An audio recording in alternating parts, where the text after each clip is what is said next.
please rise, and we have a special guest here today to lead us in the Pledge of Allegiance, Larry Pretzler, Commander, if you please. Okay, any veterans here tonight may render the hand salute. Follow me. I pledge allegiance to the flag of the United States of America and to the republic for which it stands, one nation, under God, indivisible, with liberty and justice for all. Roll call, please. Flash. Here. Bunton. Here. Campbell. Here. Dempsey. Yes. Hill. Here. Menser. Here. Raker. Here.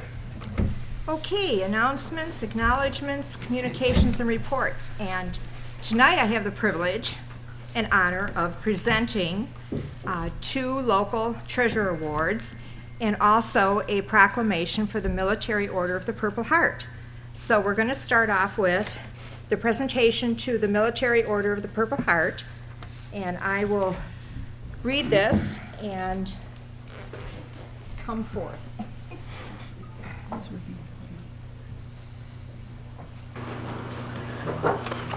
Okay, this is a proclamation whereas the people of Mount Clemens, through the duly elected officials, have a long history of recognizing those individuals in the midst who give of themselves for the human or public good. And whereas the city of Mount Clemens has a great admiration and the utmost gratitude for all the men and women who have selflessly served their country and this community in the Air Force, and whereas veterans have paid a high price of freedom by leaving their families and their communities and placed themselves in harm's way for the good of their country. And whereas the contributions and the sacrifices of the men and women from the city of Mount Clemens who served in the armed forces has been vital to the maintaining the freedom and the way of life we all enjoy as citizens. And whereas many men and women in uniform have given their lives while serving in the armed forces, and many citizens in our community have earned the Purple Heart Medal as a result of being wounded while engaged in combat with the enemy force, construed as an exceptional act of essential services. And whereas the city of Mount Clemens appreciates the sacrifice of the Purple Heart recipients made in defending this freedom and believes it is important that we acknowledge them for their courage and show them the support and honor that they have absolutely earned. Now, therefore, let it be resolved that I, Mayor Mark Dempsey, and the City Commission hereby proclaims the City of Mount Clemens a Purple Heart City, honoring the service and sacrifices of our nation's men and women in uniform who were wounded or killed by the enemy while serving to protect the freedoms that we enjoy as Americans. So I would like to present this to you. Thank you, Barb.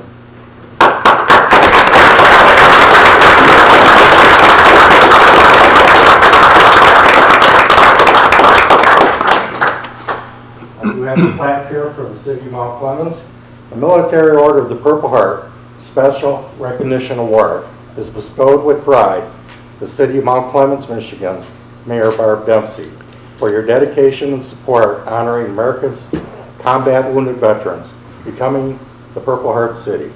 Presented by the Patriot members of Lance Corporal Patrick J. Gagnon, Chapter 1818, Military of the Purple Heart, United States of America. Thank you.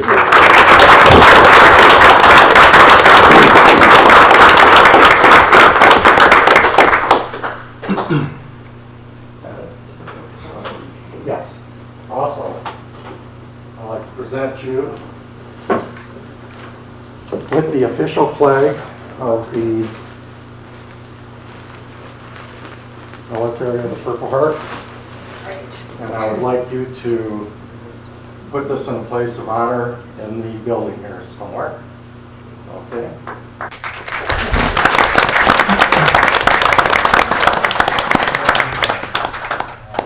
Appreciate everything. Thank you very much. All right. For your sacrifices. Thank you.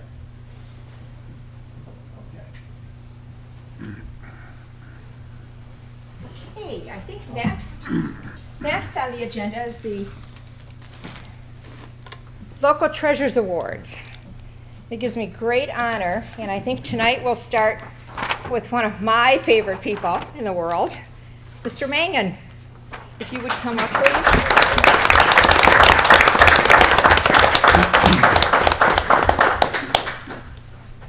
Bear with me, I have to read. Okay, give you a little history on Mr. Mangan for those of you. I know this is all the relatives, and I want you to introduce your family afterwards. William Timothy Mangan, owner and operator of the Mangan's Irish Hut, was born a first-generation American in the Bronx. At the age of 17, Bill joined the United States Air Force and trained at Laughlin Air Force Base in San Antonio, Texas. He then came to Selfridge Air Force Base for 3.5 years, achieving the rank of Airman Second Class. It was there that Bill met his wife, June, and they were married at St. Peter's Catholic Church in 1955. I know, Father, you weren't there yet, but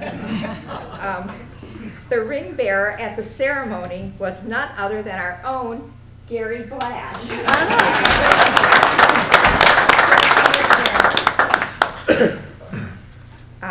Bill worked at Bill Murray's Bar and Lounge at 10 Court Street until he was able to save enough money to build his own Mangan's Irish Hut, which opened in 1976.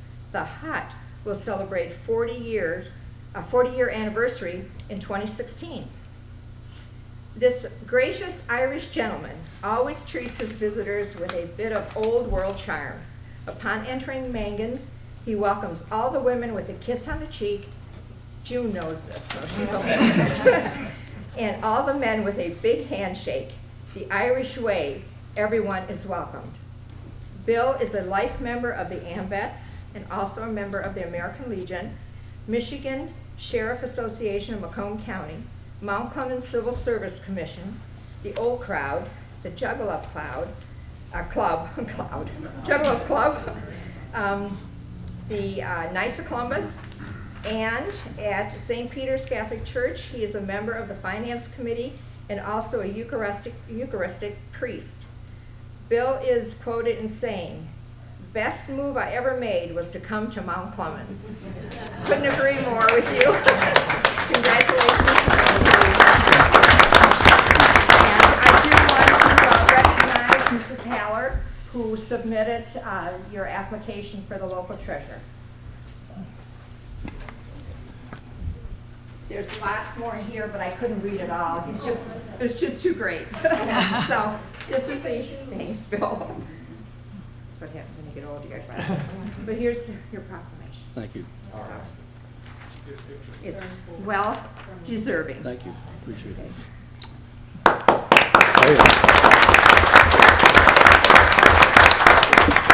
Giving me a microphone could be bad. But anyway, I just got a few things to say. When I was born in the Bronx, New York, we were in a 5-story tenement house. We had 22 families living in that house, and there was probably 55 kids in the one building. We were taught to love God, love our country, family, etc. When I was 5 years of age, my uncle gave me a shoe shine box, and I shined shoes all over the city of New York. I used to go to Harlem. Picture me, a 5-year-old kid going to Harlem, shining shoes. I shined Jack Dempsey's shoes. Later on, my biggest disappointment, I went to the seminary, and I got sick, and they were going to ship me to Arizona. I came back home. I joined the Air Force to see the world. They shipped me to Mount Clemens. I hated it. Let me tell you, it was the worst place in the world. I couldn't understand. I didn't know what. When I was born, we had a bunch of Jews, Irish, Germans, and Italians. I came to Mount Clemens. I was up and down. We had a free ride station across from the Jewel Theater. We used to pick up the GIs and take us to Selford Field. That was nothing but a 10-mile ride out in the woods. And then I never knew what I was on. I lived there at the base for about 6 weeks before I knew what Gratiot Avenue was. I used to go to Kurtzall, Heidelberg. They said, "We'll meet you on Gratiot." I used to call it Gratiot. I never knew it was Gratiot. Never could find it. Tried to get soda. It was always pop. I never heard of pop. And there was other things that used to come out, and we just couldn't get used to it. And I finally met Bill Murray through, now, a Polak. I didn't know what a Polak meant. It was Polish. At that time, a lot of people in Mount Clemens were big bowlers. I met Bonnie Zuma from Bar 69. He told me about Bill Murray. I met Bill Murray. I started living with Bill Murray. I started attending bar part-time for him. We lived out Lakeshore Drive. We had the biggest house out there. And you look out there now, when we were living out there, we had to take, the water used to come over the road. We used to get 5-gallon buckets to drink for drinking water. Now they got these big homes out there. I met my beautiful wife. I was going back to New York to be a policeman. I think we decided to stay here. And I got work for Bill Murray. And we went to the first big bad time we had. Urban Renewal came around and knocked out Bill Murray's bar. And I took it over, and he passed away. Urban Renewal came in. At them days, they just took the building. Frankton had owned the building. I moved the building up on the North Gratiot, and then I got my own business going. Well, I joined the Ambits was the first place, and I kept joining all these organs just to help people. We were always taught that you got to help the people and do what you can. And I love people. I love a good time. I did have a lot of good times, believe me. And then my wife gave me one beautiful daughter and 3 good, strong, healthy boys, men. My sons and daughters gave me 9 grandchildren. My grandson gave me a great-grandchild born January 27th, 14. He was a year old, and I was 84 years old the same day. Then I met, I was very blessed to be here. I joined St. Peter's when I first came to Mount Clemens. I did some work under Father Heenan, Father Wells, and my adopted brother, Father Cooney. And he's been a great help to me, and I think he's a great man for the community. The saddest part was on the Civil Service Commission was when they got rid of the police department. The police department in them days knew everybody. Everybody knew the policeman. If I was working nights, my kids got in trouble, I heard about it. And they were very good about it. People just take care of the family, but now it's all changed. But I want to thank Gloria Howland, the eyes and ears of Mount Clemens, for nominating me. And I want to thank the mayor and the city commission for voting for me, and I appreciate it. And that's the story. I'm still here. Do you want to?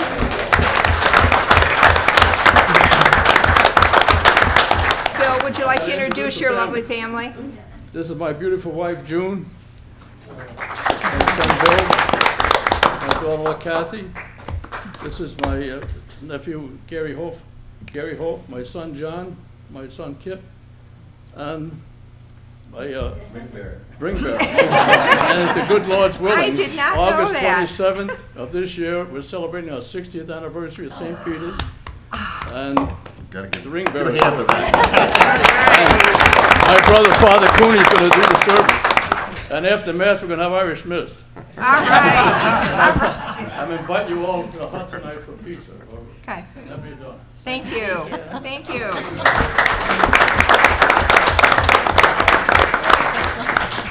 Okay, next, our next local treasure is Thelma Ulrich. And if Thelma, if you would come forward. Thank you. I've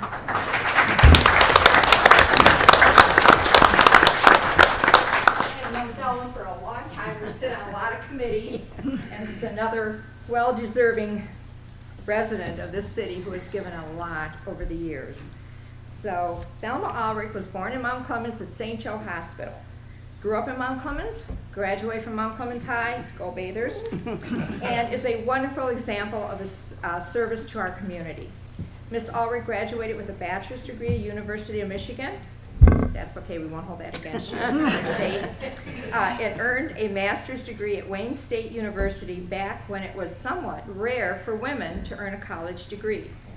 She began her teaching career in California, then taught in Hawaii, Venezuela, before returning to Mount Clemens, where she taught at Wilson School. During her teaching career in Mount Clemens Community Schools, she taught most of the grades from kindergarten through 4th grade.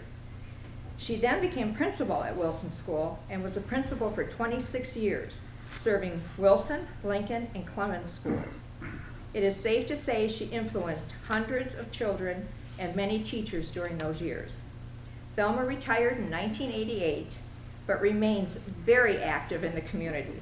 She's still serving on the Crocker House Board of Directors, the Anton Arts Center Board, the Mount Clemens Historical Commission, and the Mount Clemens Educational Foundation. A lady never tells her age, but Thelma is a wonderful example of someone who remains active, energetic, well into her retirement. She can be seen driving her bright red Volkswagen around town and throughout Michigan. She is truly a local treasure. And this was submitted by Lois Hill. So, thank you.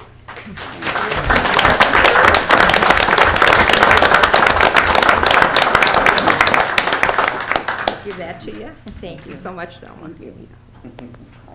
If you'd like to say something, we'll push it. No, okay. Thelma is a person of few words, but she does lots of things for this community. So sometimes it's better to listen than to speak, and that's Thelma, right? Thank you.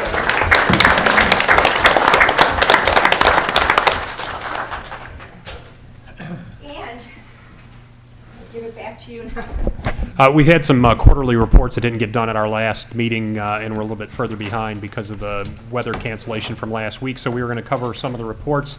One of them I'm going to take responsibility for because we didn't allow City Clerk Lisa Borgas to make her report last time. We're going to start with Lisa tonight. The City Clerk's office is in the process of gathering and preparing updated information for candidate packets, which should be available by March 1st. Nominating petitions for mayor and city commission will be due Tuesday, July 21st. The city general election will take place November 3rd. This past December, the state legislature called for a special election to be held on May 5th. We are beginning preparation for that election and will plan to mail absentee ballot applications in March.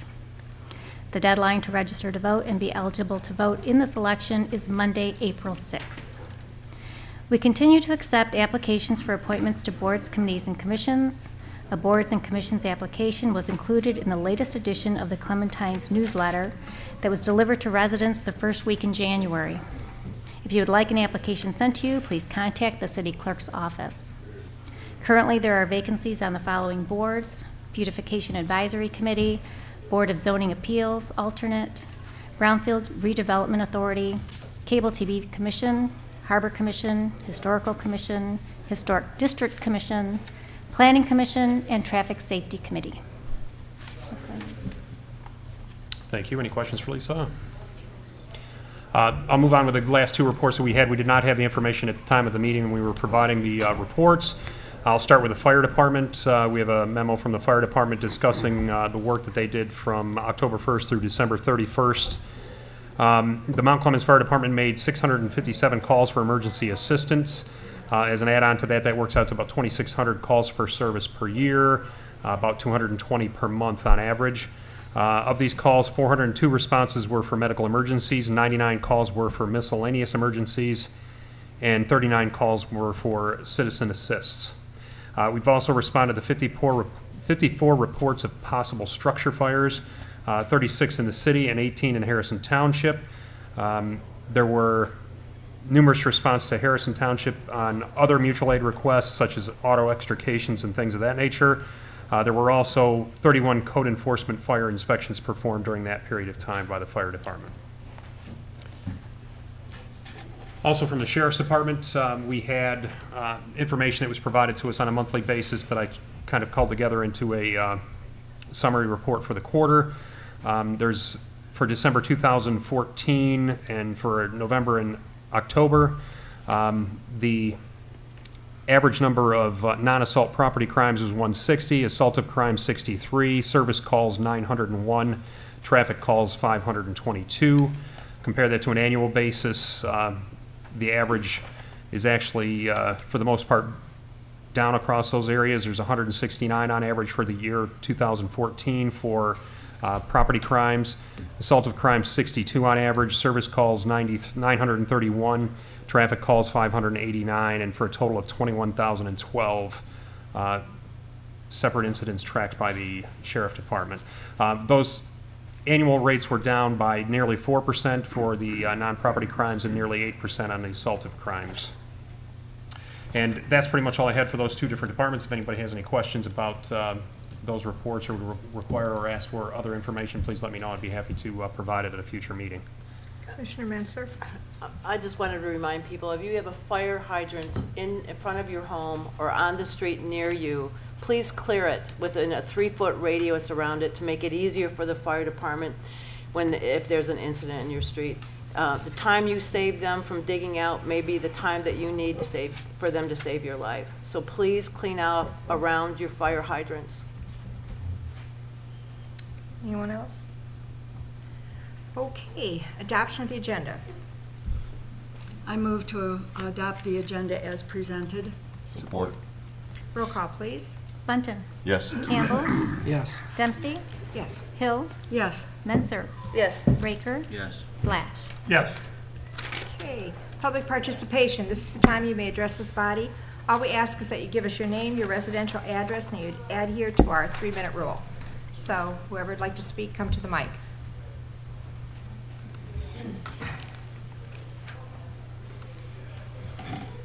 Laura Fournier, 70 Ludwig Street, Mount Clemens. At the last commission meeting, I was a little disappointed at the end to hear the dissertation that went on about the old Macomb Daily building. I have been a proponent of doing something about that building for a long, long time.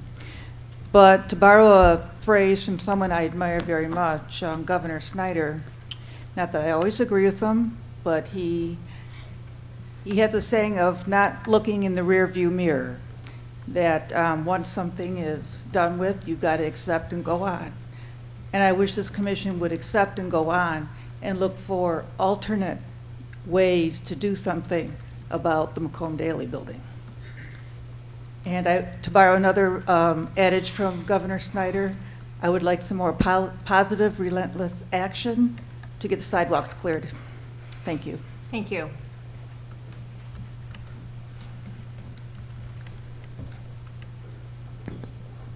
David Schnurr, 80 Moros.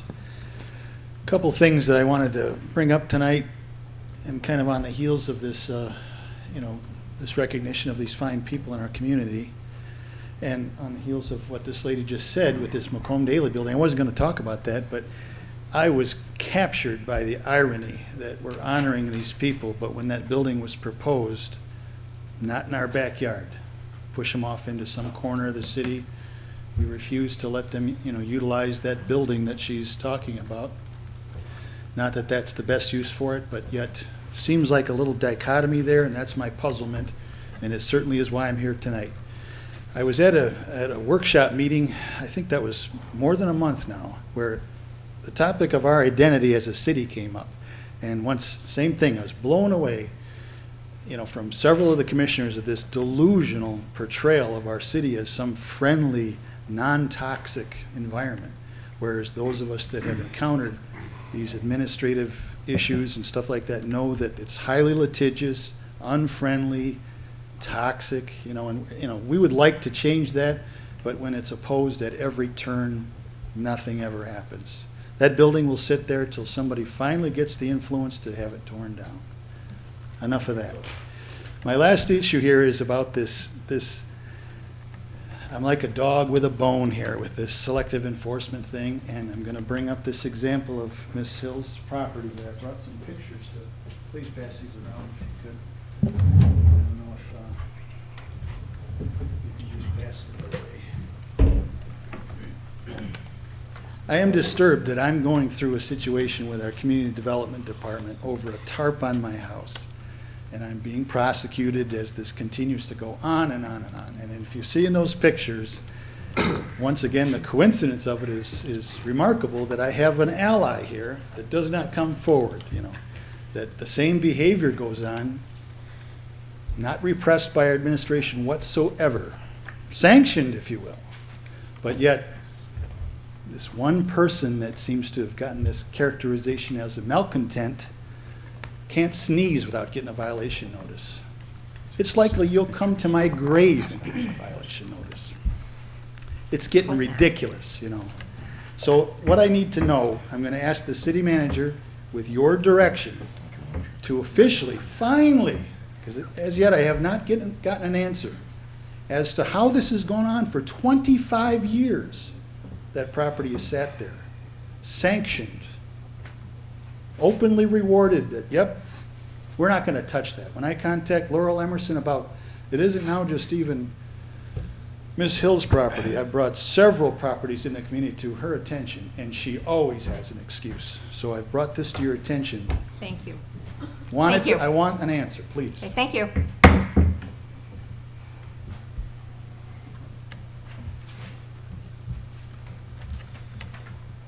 Good evening, Gloria Haller, 260 Cass. I see business agenda item 9A.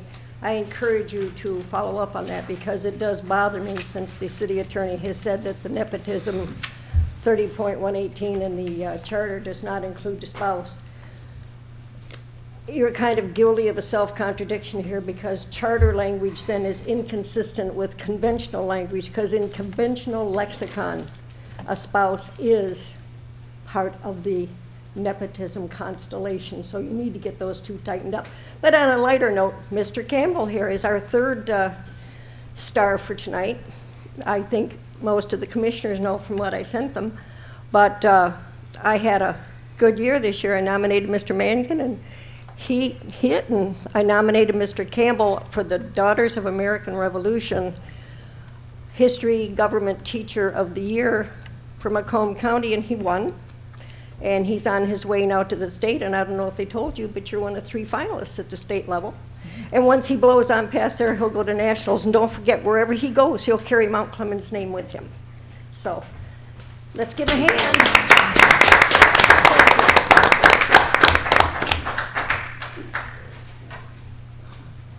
Good evening, Ruthie Stevenson, 69 Bain, speaking from Mary Ann Bullock at 79 Robertson, concerning the property at 95 inches. I got it right.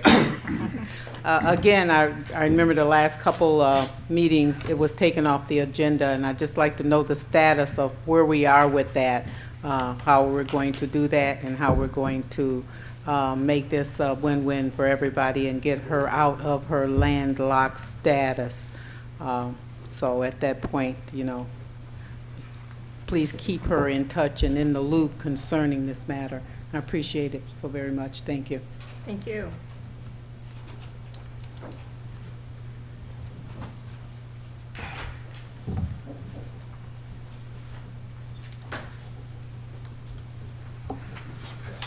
Sure. Sure.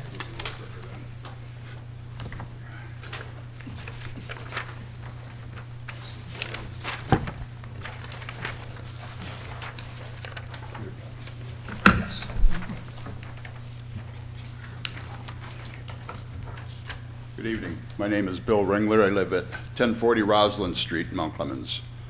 All last year, and this is all involving McLaren Hospital, snow removal. All of last year, not this year, I'll get into that in a minute, but all of last year, and we had a lot of snow, they start plowing snow at 11 p.m. and they go till anywhere between 4 and 5 in the morning, nonstop. They have these huge diesel tractors with front-end loaders.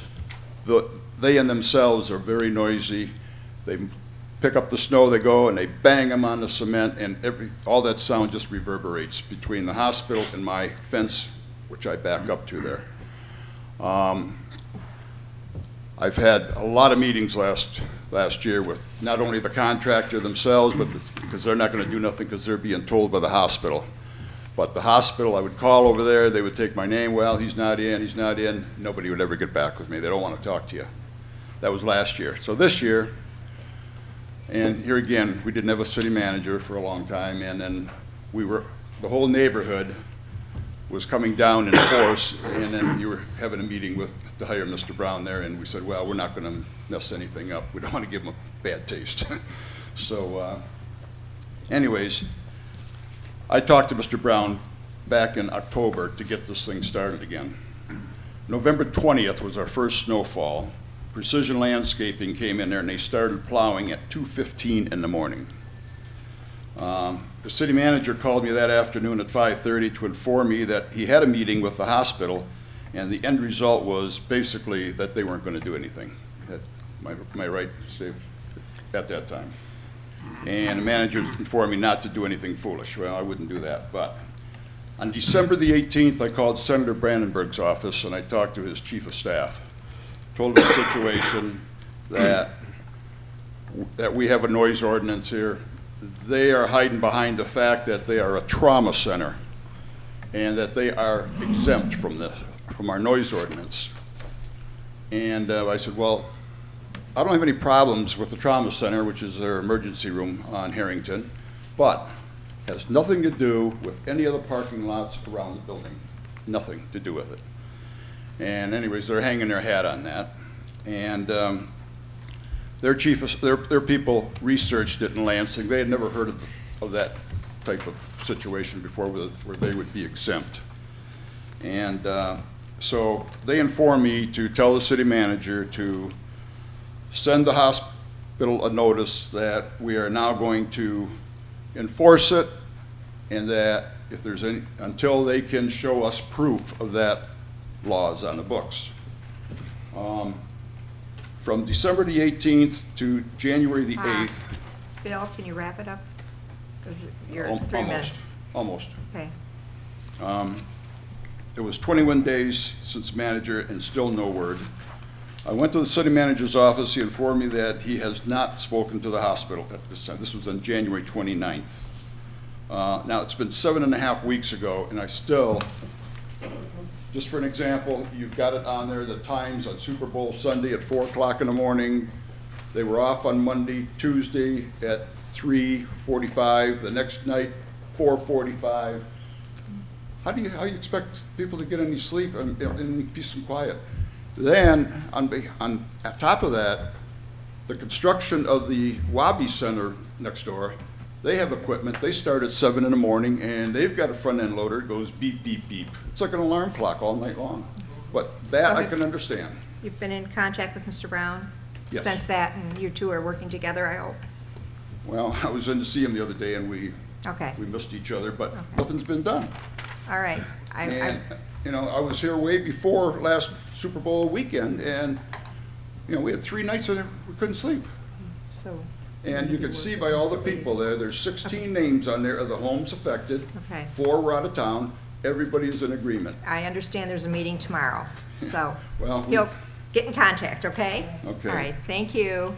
Real quick, construction, I don't know if the city knows, but they are planning on putting in a road around the inside perimeter of the hospital. And how come homeowners were never notified of anything like that, or any other construction of the building? That always used to be notification. It's a no smoking campus, and my one neighbor has a large bag full of all kinds of paraphernalia they throw in his yard as they walk to the park, okay? Okay, Bill, I'll take care of it. I'll take care of it. Thank you. Okay, I'm done. Okay, thank you, Mr. So Ringler. you have- Please be in contact with Mr. Brown, okay? Keep us informed. Thank you. Okay. Anyone else? Oh, David. That's all right, we'll talk later. Okay, administrative responses to issues raised. Number one, sidewalk concerns. We do anticipate bringing a prospect of an implementation of a sidewalk program forward for consideration by the City Commission in March. At a prior meeting, Mayor Pro Tem Blash mentioned the issue of requiring property owners to install a sidewalk if one isn't present currently. That's an example of the kind of programmatic decisions that will need to be made if there is support for implementing a program in the long run. Secondly, in terms of snow and ice removal from sidewalks, administration has placed a snow ordinance reminder, FYI, on the homepage of the city website, which informs property owners of their responsibilities. Roughly speaking, it talks about the fact that within 24 hours of a snow event, homeowners or property owners are required to clear the sidewalk so that pedestrians can utilize the sidewalk. In fact, it even covers if there isn't a sidewalk present that a path should be cleared for pedestrians to use regardless of the presence of a sidewalk or not. Failure to meet this requirement is a violation of city ordinance, and the city can issue a violation and/or clear the sidewalk or path and pass the cost on as a lien against the property.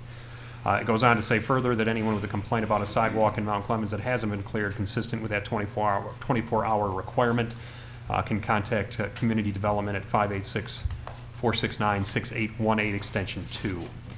Second item that I had was 217 North Walnut cleanup. The bid award for the demolition cleanup of this property is on tonight's purchases and payments of invoices agenda item, and that's all I had under administrative responses.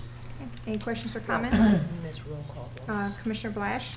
Yeah, I'd like to know who's responsible for the sidewalks on the bridges? They did them today. Most of them are done today. Okay. Yeah. When I drove past this morning, they were busy Yeah, they were working removing on it. all the snow. All right. That's in the city. Anything else?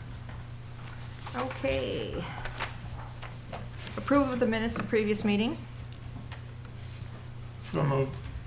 Support. Roll call, please. Campbell, Yes. Dempsey, Yes. Hill, Yes. Menser, Yes. Raker, Yes. Blash, Yes. Bunton. Yes. Okay, general business, 9A, a discussion of interest or intent to revise or amend the Mount Clemens City Charter. I need a motion. Motion to discuss the interest in revising or amending the Mount Clemens City Charter. Support. Give me a second here. We had some cover page here. According to a memorandum issued by the city attorney, Michael J. Murray, and dated September 3rd, 2014, city charter may be amended at any time in the manner provided by statute. That memorandum was included under separate cover for the packets. The Michigan Supreme Court declared that charter revision implies re-examination of the entire document and to recreate it without obligation to maintain the form, scheme, or structure of the former charter. A revision will require an election of a 9-member charter commission. A charter amendment implies that the general plan and scope of the city charter will be maintained with corrections to details. So that's the beginning point for the discussion for mayor and city commission. Okay, we'd like to discuss. Okay, Commissioner Menser. There are several issues that have come up repeatedly about the city charter. And so I kind of took a look at the entire charter. There was a couple places that, I got bogged down in details, but I came up with a 2-page document that I'm going to share with my colleagues here of items that I think that we can take a look at and perhaps have some discussion on changes. So it's not, one specific thing for me. It's multiples, as you can see from the document I'm handing out. There are some inconsistencies as far as I can see in things like one committee, you have to be a resident of the city for 2 years. Other committees, you only have to be a resident of the city for 1 year.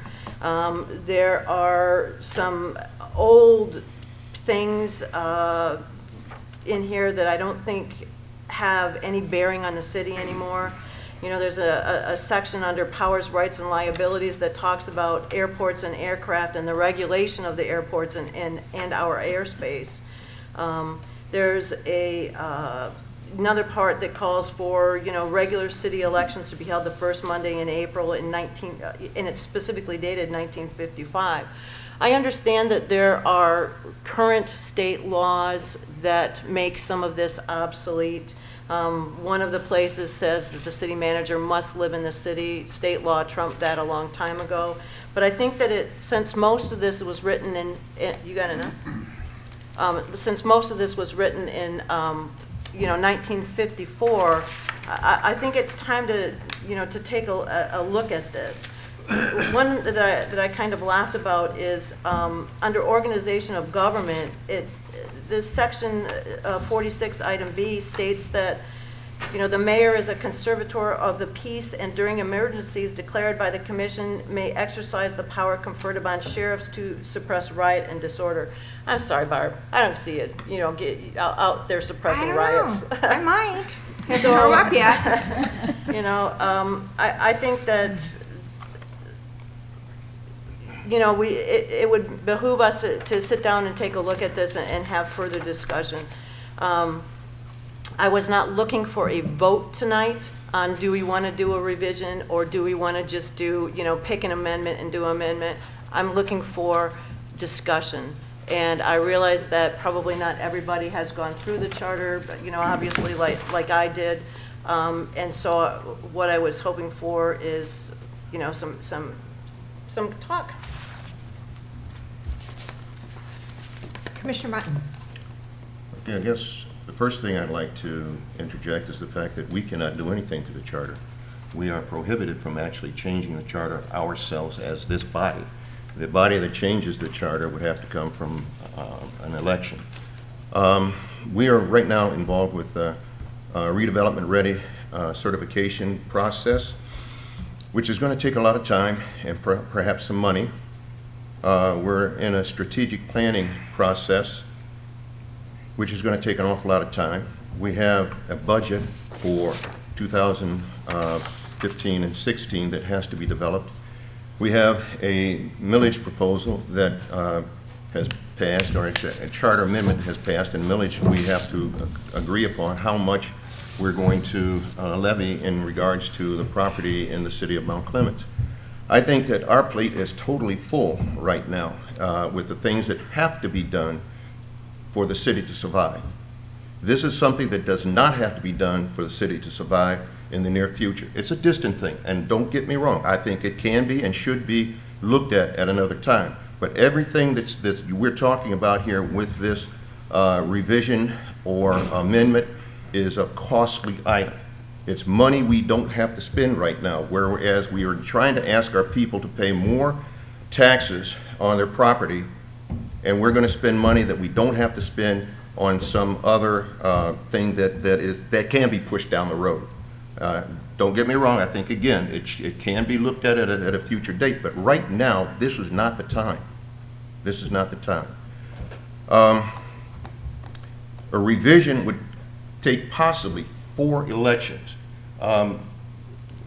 Lisa, how much does it cost for us to do an election? Or does anybody know? At least $10,000. Okay, $10,000, possibly 4 times that we would have to spend in getting this, getting an amendment, not an amendment, revision done. That's more money. And then the group itself, the people who are elected for a revision would then have to also be paid a salary. So we're possibly talking another, 10. So maybe we're talking, $50,000 of which we do not have to pay at this time. Push it down the road. I'm okay with that. Push it down the road. But this is not a time that we can deal with that. Again, the redevelopment ready certification community, that is an issue that we need to do now so we can get somebody else to come in and help us redevelop the downtown, redevelop the businesses in the city.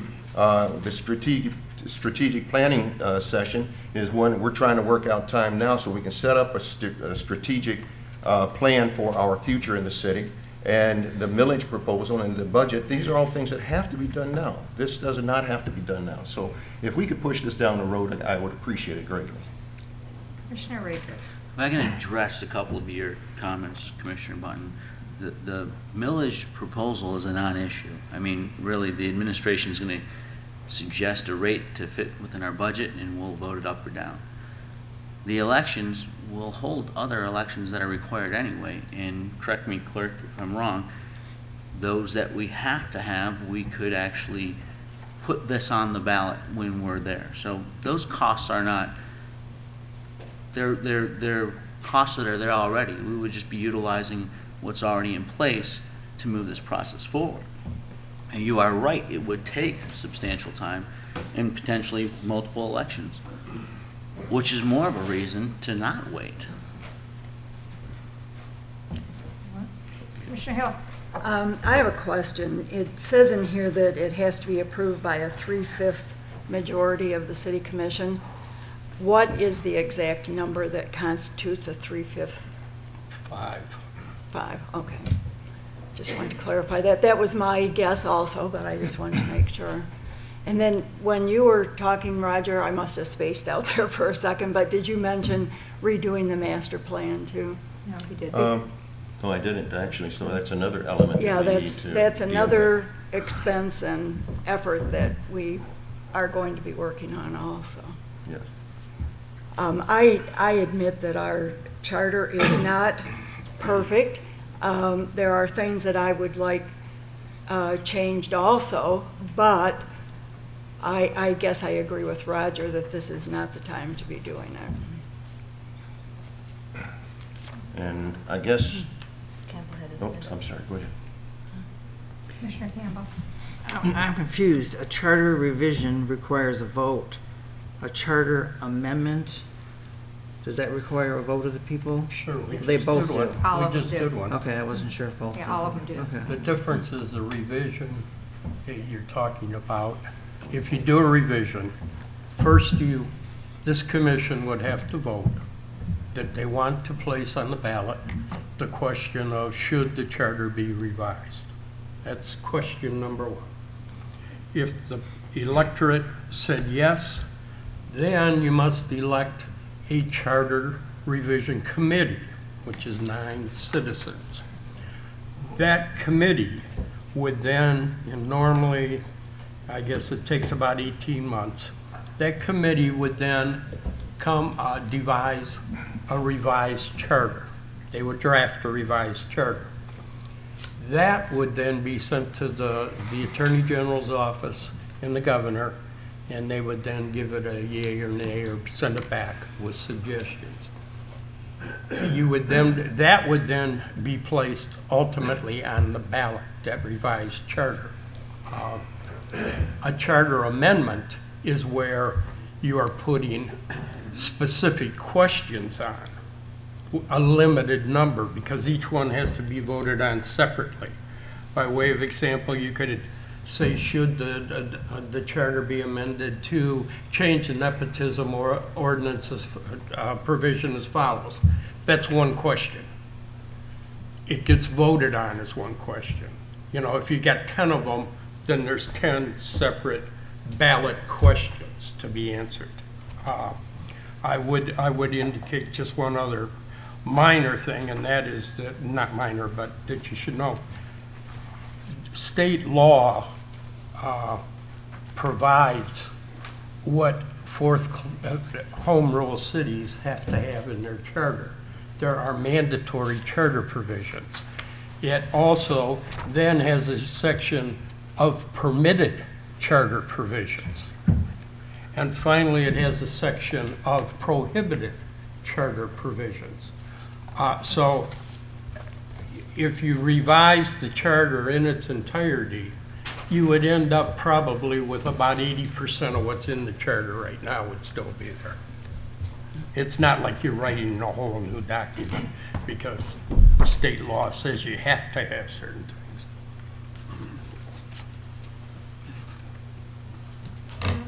We're over here, go ahead. So, in your legal opinion, how many amendments is it, you know, when do you cross a threshold of like, we're gonna put 5, 10, 15 amendments as opposed to just revise it in totality? And if you can ask that, and I have another comment after that. I don't think there is any hard and fast rule, but they do, all the literature seems to indicate that you shouldn't have too many amendments. Sure.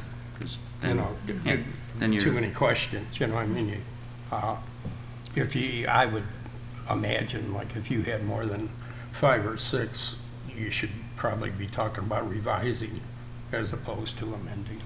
And I just want to point out to the viewing public and the colleagues that, I mean, we're not going to have a say-so in this. I mean, unless, depending on if some of us are no longer on this commission and decide to actually participate in the revision process, this is something that is going to take some time.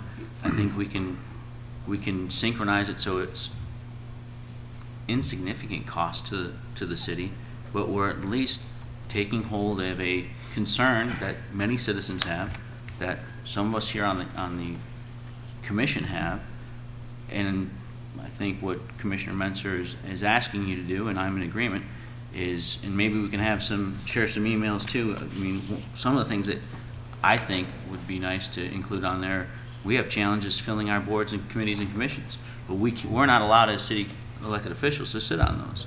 I think in some instances, it would be beneficial to have representation on that.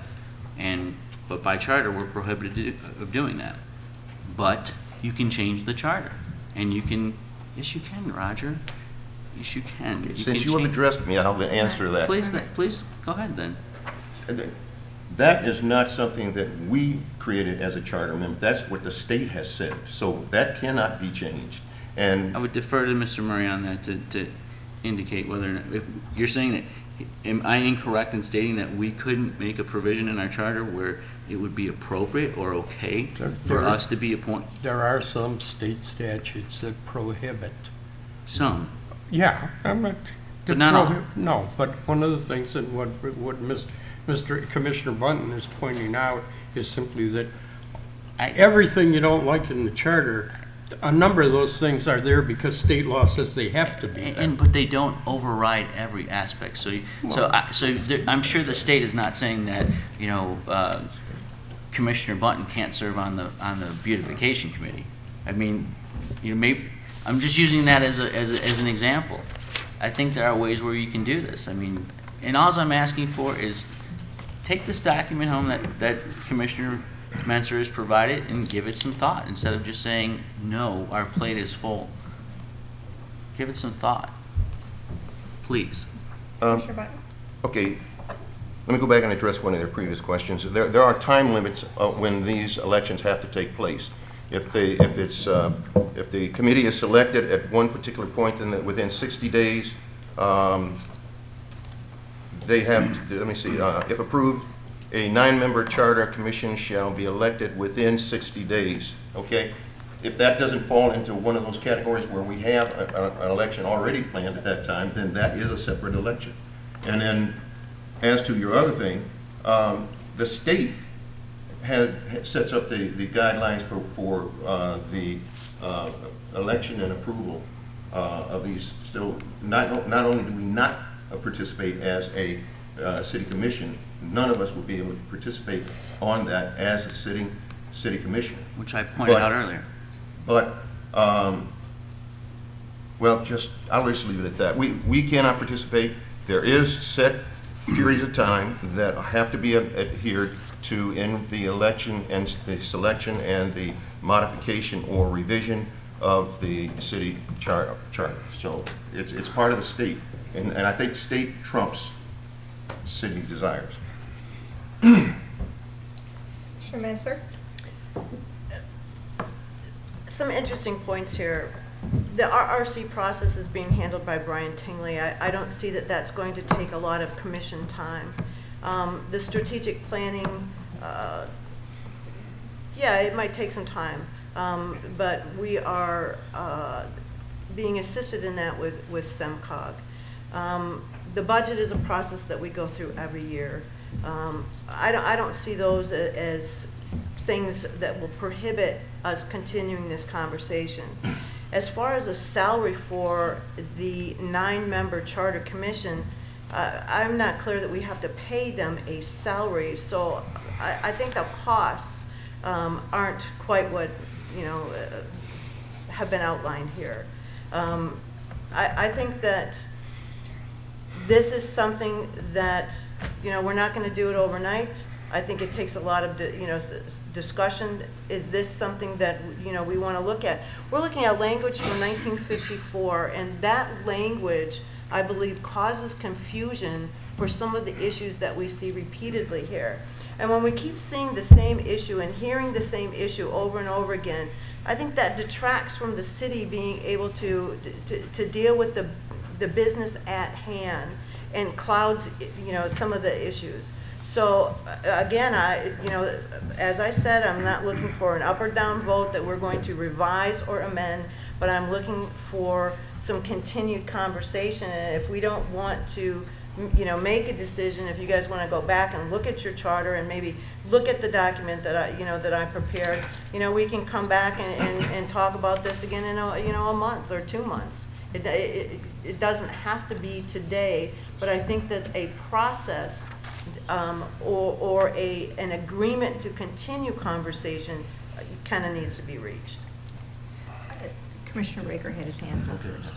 Okay, this is a discussion about improving government. In government, there is a cost to government. There is a cost to improving the process. And as long as the process is improved and it outweighs the cost, then it's a move in the right direction, which if we go through this, I think that we do have at least 9 people within this community that have the wherewithal and fortitude and goodwill to review this and make it as user-friendly as it could, pardon me, that they could maximize improving it to the best that it could be. Also, City Manager Brown, the strategic plan, you called for a 1 Saturday evolution or a 2 evening 4-hour block. So 8 hours out of my year for that strategic planning process is well worth the investment, and certainly I don't think it is so overbearing that this is not something that we can pursue. So. Okay, finished. Yes. Commissioner Button. I guess my question becomes, conversation for what? We will have no voice in whatever the 9-membered commission comes up with that's going to be responsible for suggesting or revising our charter. I don't understand why we would have any conversation about it. It has nothing to do with us. We will not, as a sitting board, as a city commission, we will not have a word to say about this. So if what you want to do is write down some suggestions, if this comes to fruition, where there is a committee that's going to consider revising or amending our city charter, you can give them the notes and you can give them the ideas that you have, and let's move on. But the whole point of the matter is there's no reason for us to continue to discuss it because we will have no voice in it, none whatsoever. And the strategic planning, the guiding light that the SIMCOG is going to provide for us is to direct us in the right direction. That does not mean that that whole process is going to be finished after these 10 hours of conversation, 10 hours of training, 10 hours of whatever. That process does not end at that point. So you're saying, okay, you know, it's very little time that we have to spend with that, but that's not true. Anything that's going to be developed is going to have to be developed over a period of time with a lot of input, and we can do this fine. I don't have a problem with doing it. Let's do it later. Let's do it when we have time. We have 4 or 5 crucial issues on our table right now, and we need to deal with those first and then come back and deal with those things that are not so crucial, that are not so drastically affecting our community. Commissioner Raker had his hand up first. Yes. Commissioner Martin, you keep saying that we have no voice in this, and that is obvious because we'll have other elected officials that will be actually revising the charter. However, to the city attorney, how else does this get on the ballot or the radar unless we talk about it? I think, and I'd have to check, but I think there could be a petition initiative. Yes. So either a petition or the city commission, either city or. commission by a vote of 5 to 7? Yeah, because you have to have 3/5, and in our case that would be, in our case that requires 5 to get to that threshold. Commissioner Menser. I guess the point in having the conversation, and you're right, Commissioner Button, we won't be sitting on that commission, but we need to decide as a board, is this something that we think would be beneficial to the city? Do we want to impanel a charter commission? Do we feel that the charter document at this point, you know, could use some revision, and do we want to impanel? That's what the discussion is about. Commissioner Button. We can't influence this thing at all, and so there's no reason for us to discuss it. There's nothing that we can do with it. Our conversation is going to fall on deaf ears. The only people who will make this decision and deal with this are the people who, first of all, we have to have an election, and that election of those 9 members to revise would have to then sit down and do their due diligence and then respond perhaps to the things that you recommend or that we recommend. But again, us bantering this about and here is not going to accomplish anything. It's not, and as far as the people being aware are concerned, I think we've already established the fact that this charter can be revised, but it's not, or amended. I would vote for amending it rather than revising it. Revising it is much longer. We have a few issues that do need to be addressed, and then from that few issues that need to be addressed, let the committee address it. Anyone else? Commissioner Menser?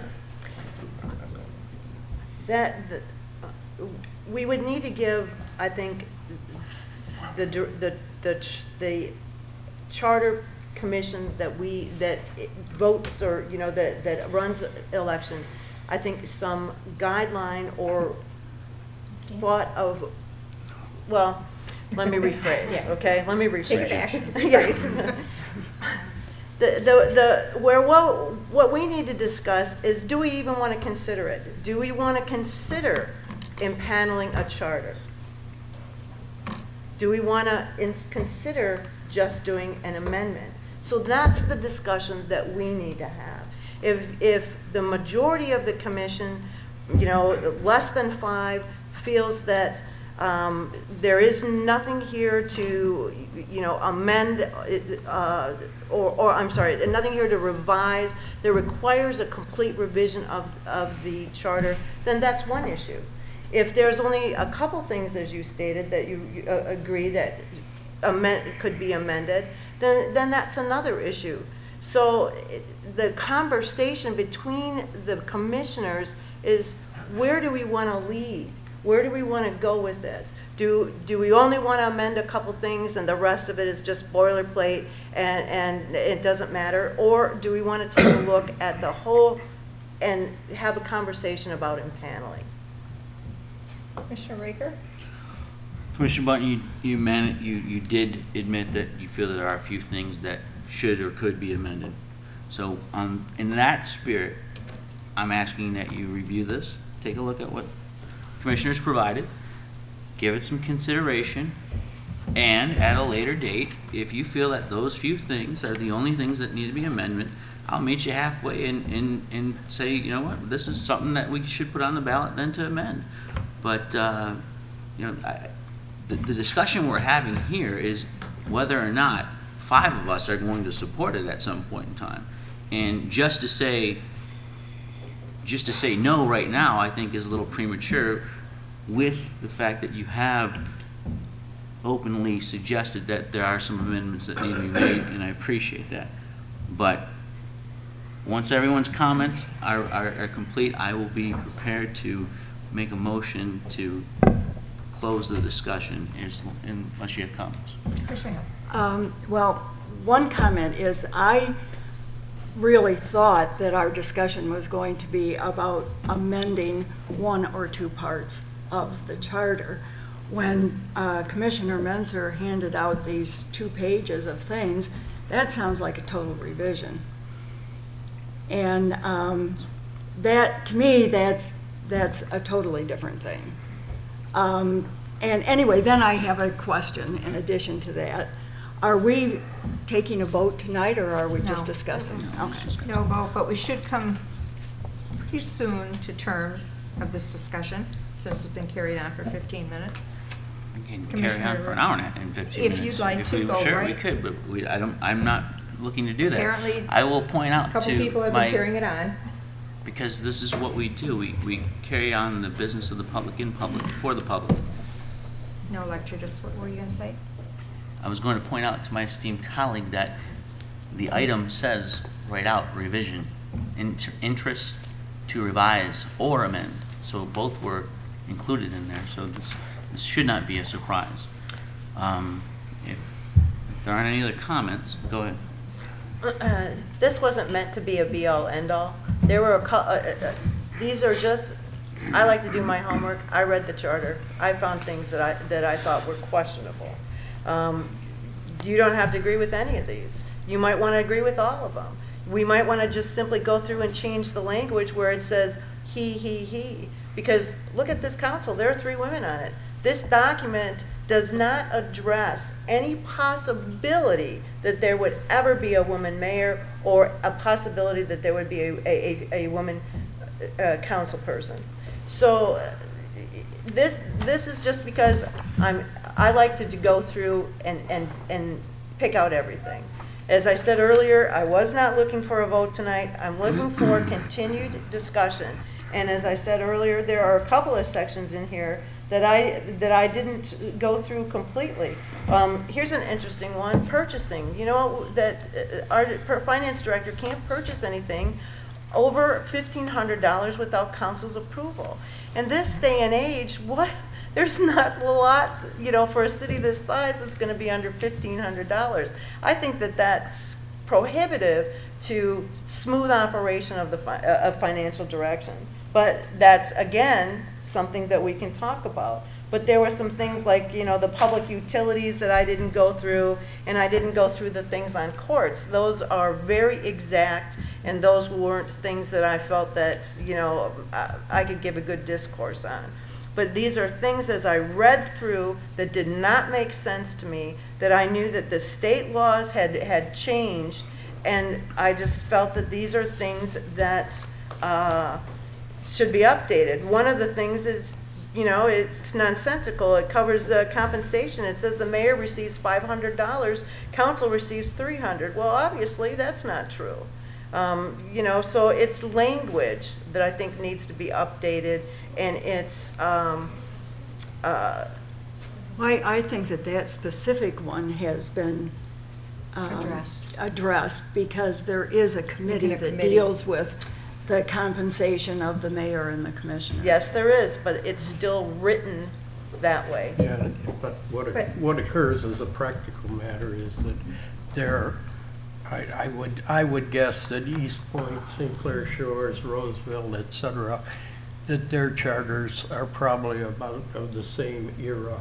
I'm not aware of them revising their charters.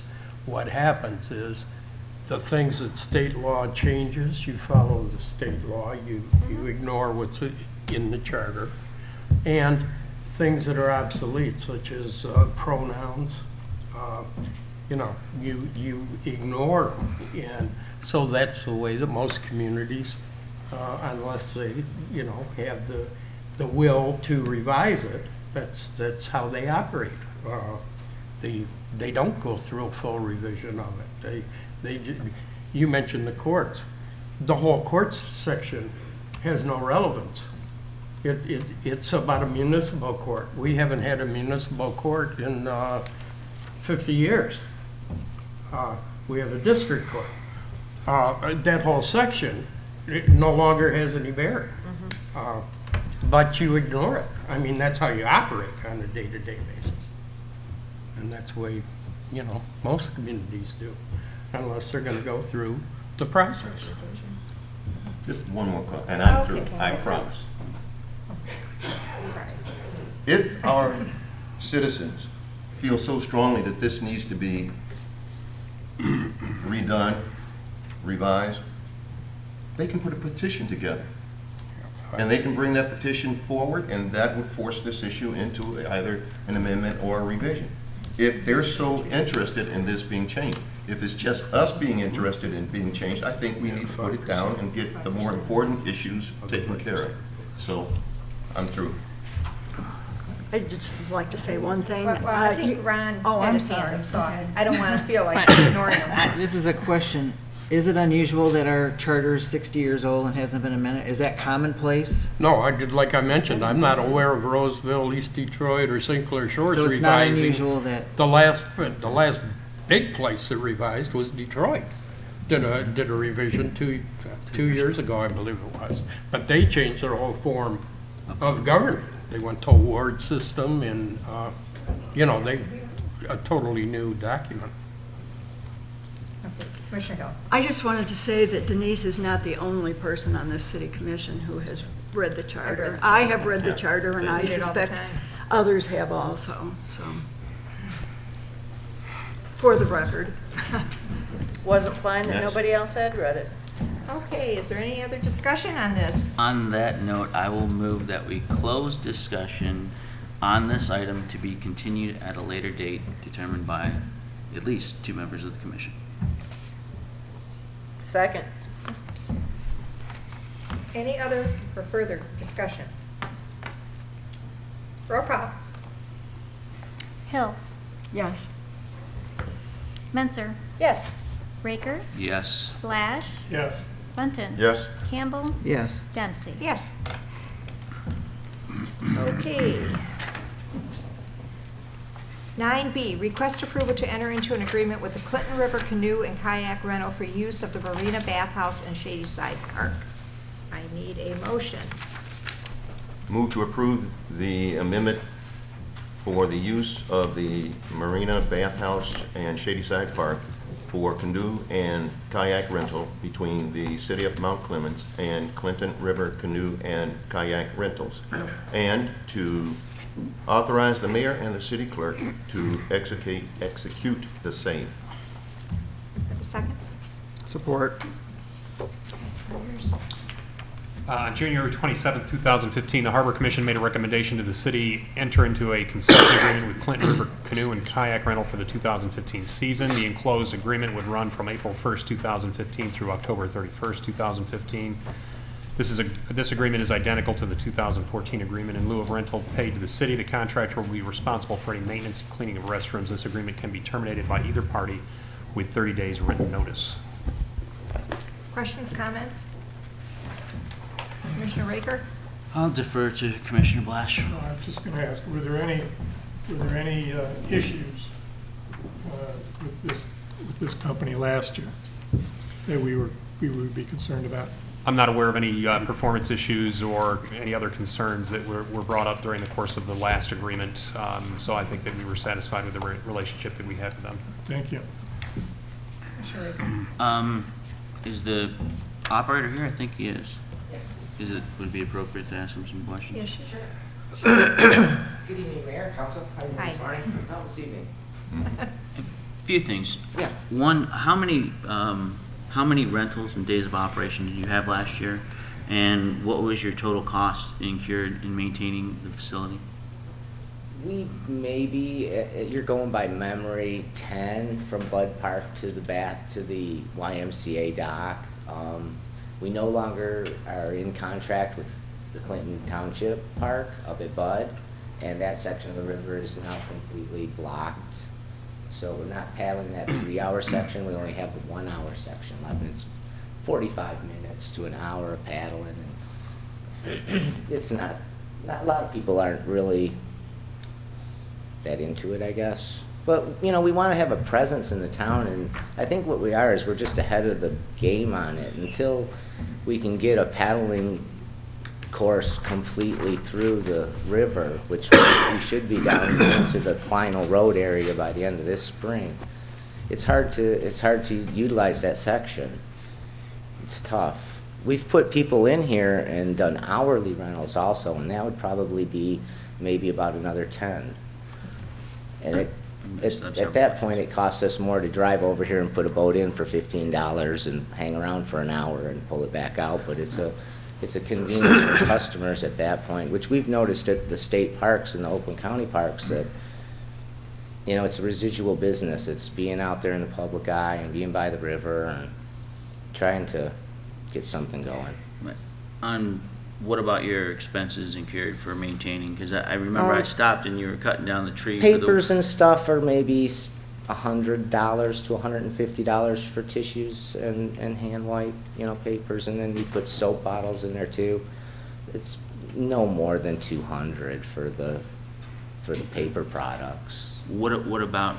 Did you ever get the water wheel going? Because I stopped and you were cutting that tree down and I was steamed. You said you were going to get that water wheel going. What we did was we put it up so that it wouldn't turn anymore, and they come in and broke all that stuff out of there. So now, and then they for some reason have this vandals. Is they vandals? Yeah, they want to jump up on that rail and then walk on that wheel and then jump up on that next rail, and that breaks those paddles down. And there really is no way to keep them from doing that without putting up something really ugly. You know, we got the picker bushes in there, they're growing like weeds. Had a beautiful tree And there, that too. keeps everybody out of there, and the flowers haven't been stampled down. But So- that paddle wheel's not gonna get fixed like you said you were going to. God, I want to fix that thing, but man, I don't believe that there's, some of the bolt holes are twice to 3 times the size of the bolt that was initially in the hole, so as you turn it, the whole thing oblongs. It's a big piece of, It's a very heavy, huge piece. and it's unique custom carpentry work that is Yeah, not we got a easily guy that'll replicated. supply the thickness of the wood, because it is an oddball thickness. It was obviously rough sawn right here somewhere. And the hardware would be the hard thing to replace. You know, a lot of that would have to just be custom-made plates to go where the, you know, where a normal washer would go. They have, you know, square, 1/4-inch thick plates, and they're holding those together. And basically, that's what's holding it together currently, is the plates are so large in front of the washers that they're not allowing it to come out of the larger hole that the bolt's sitting through. But yeah, there's definitely, there's a, you know, if nobody climbed on it, there wouldn't be a safety issue, but there's, you know, there's possibility that a lot of that could fall off if, you know, there was an individual climbing over the top of it. We'd like to see something done with that, hopefully with the DEA now, and, you know, we got another year at it. That How many actual 20. 20 canoers, boats? At the 20 most, boats, yeah. Yeah. For the No, entire summer? it doesn't nearly cover our costs, but like I said, we're down there on the river, and we try to make a presence and try to keep, you know, all the sleeping bags and stuff from underneath the building and flowers planted.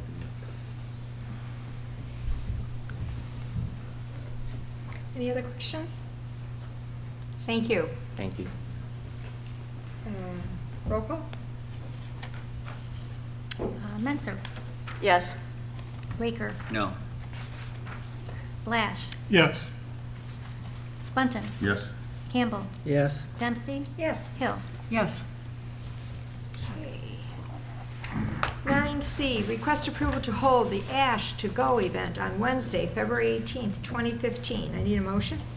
I move to grant approval to Grace Episcopal Church to hold the Ashes to Go event on Wednesday, February 18th, 2015, and to allow 5 clergy to assemble on Main Street between Market Street and Macomb Place from 12 to 1 p.m. Support.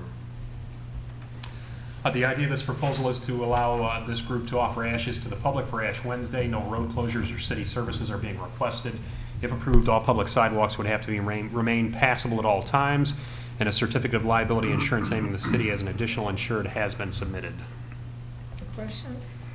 Commissioner Menser. I just wondered which churches, and is this like a multi-denominational event? So like, you know, somebody from St.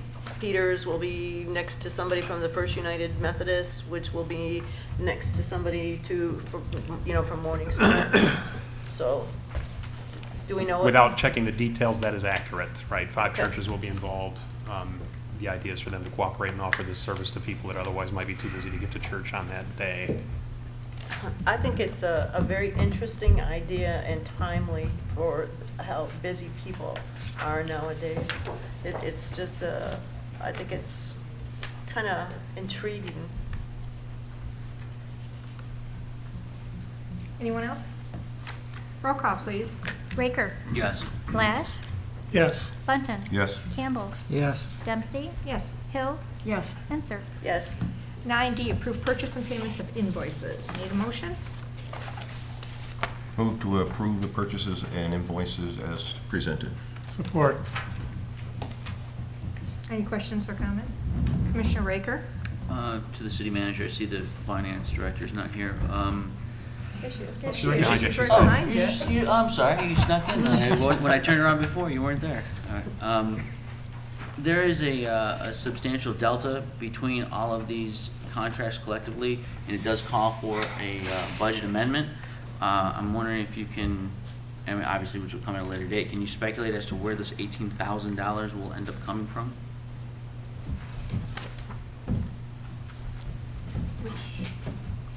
Which item are you? Collectively, the Well, they would purchase come of from pavers. all the different, I mean, you'd have to go individually. I'm asking Well, I think she's confused. I'm asking her. So the waterworks one is okay. Number 4 at the bottom, I'll work up, and then number 3, Aetna, is all right. The other items for the transmission, that will require, or it is a purchase order, and what happens is at the end of June, the balance of the purchase order is carried over to next year. Okay? And the same would go for the transmission and hydrants. So if we need repairs or we need to replace hydrants, we only budget because we don't know until it actually happens. We have a budget amount of $7,000, but they're purchasing more hydrants. And so apparently there is repairs or replacements that have to be completed out there. So Understood, but like as far as like the transmission's concerned, there's a $13,000 difference, correct? yes.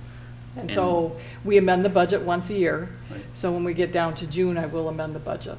And where would those funds come from, the $13,000? Well, last year when we amended did the rates, I always build into the budget in case of emergency. We always have funds that are there. We have a capital outlay of $50,000 additional also that I always build into the rates. Thank you very much. Thank you. Anyone else? Roll call, please. Blash. Yes. Bunton. Yes. Campbell. Yes. Dempsey. Yes. Hill. Yes. Menser. Yes. Raker. Yes. Consent agenda. Move to approve the consent agenda as presented. Second. Roll call. Bunton. Yes. Campbell. Yes. Dempsey. Yes. Hill. Yes. Menser. Yes. Raker. Yes. Blash. Yes. Okay, city manager's report. To begin with, to address something that Commissioner Menser tried to get me to fix in the first place. Apologize, I have 2 different versions of my administrative responses, and I neglected to cover the current one, which had the roll call votes aspect on there. Under that number 3 on my administrative report, roll call votes. City Commission roll call votes are to be handled consistent with the language in the city charter 10.127, section 90, item 4. Which is quoted as saying, in all roll call votes, the names of the members of the commission shall be called in alphabetical order, and the name to be called first shall be advanced 1 position alphabetically in each successive roll call vote. I believe that was a question from Commissioner Raker. Commissioner Thank you. Raker. So I apologize for not covering that in the first place. Getting on to the city manager's report, I'm flipping between screens, so bear with me a second here. The fire consolidation study update I wanted to provide. I've received the bids as well as a summary document generated by Macomb County Emergency Management staff. The leadership committee representing the involved communities and fire departments has in fact already met in early February to discuss the bids and make a recommendation to the county. Next steps include setting up interviews, soliciting reports from the candidates that are selected for interview as examples of their work, and reference calls for those same candidates as well, where they had studies completed in the past. Some of that work is yet to be determined and the timing is yet to be determined, but the work is progressing.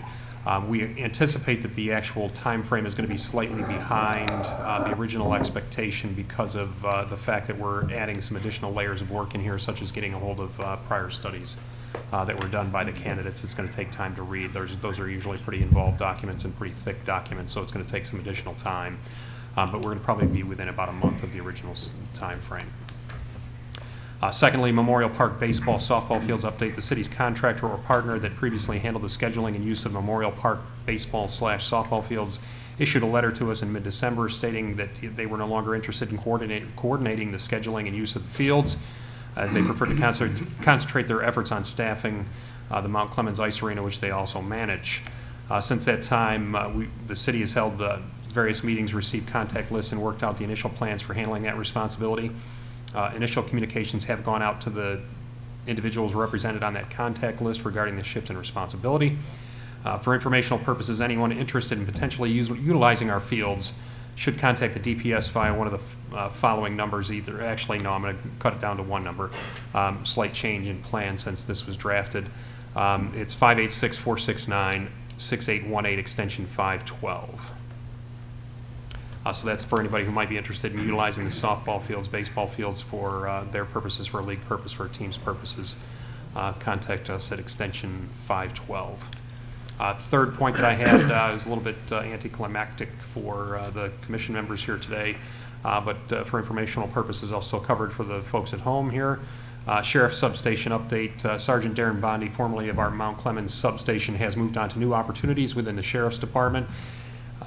He started with our substation in 2013, and I wanted to say it was a pleasure for me to work with him, and I thank him for his service at the Mount Clemens substation, and I wish him all the best in the future.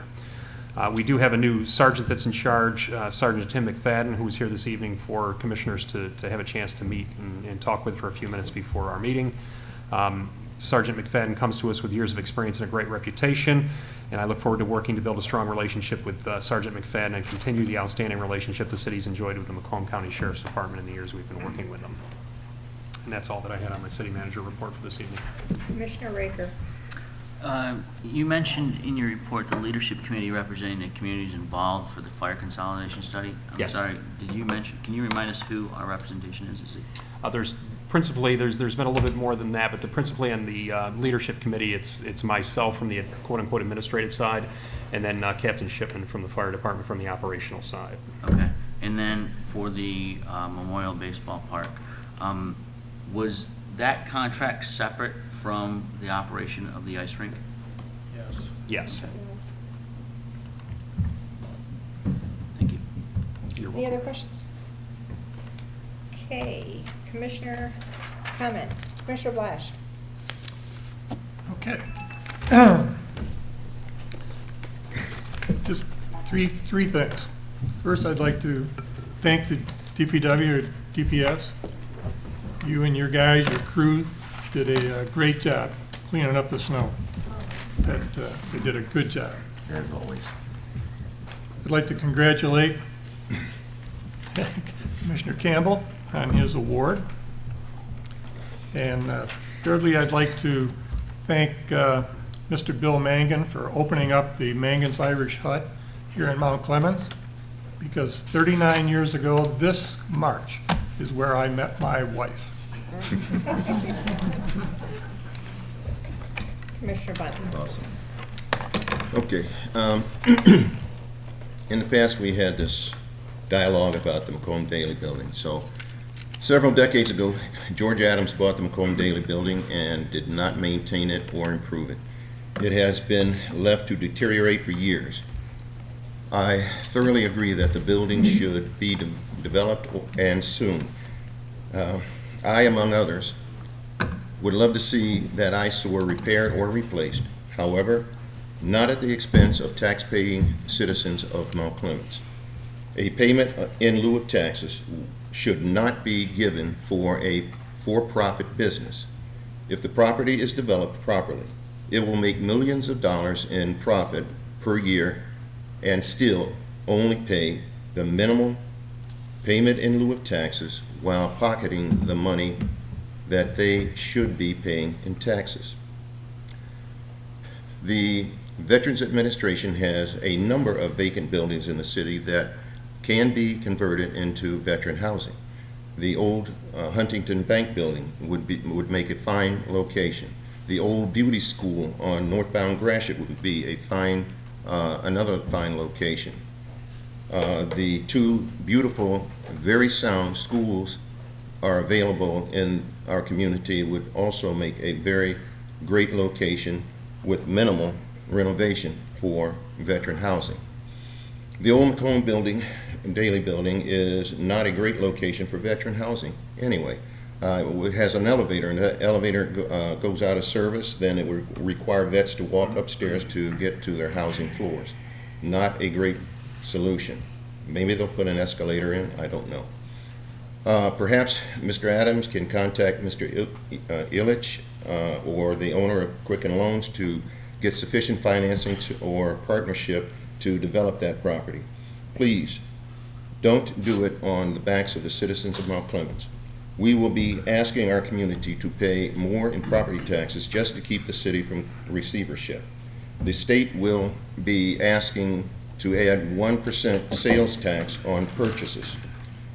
It would be a slap in the face and in the pocket to ask us to give a tax break to Mr. Adams and his development.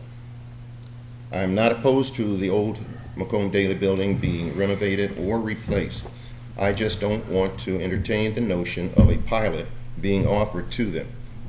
When we conclude the redevelopment ready community certification, perhaps they will be able to give us a new direction for that development.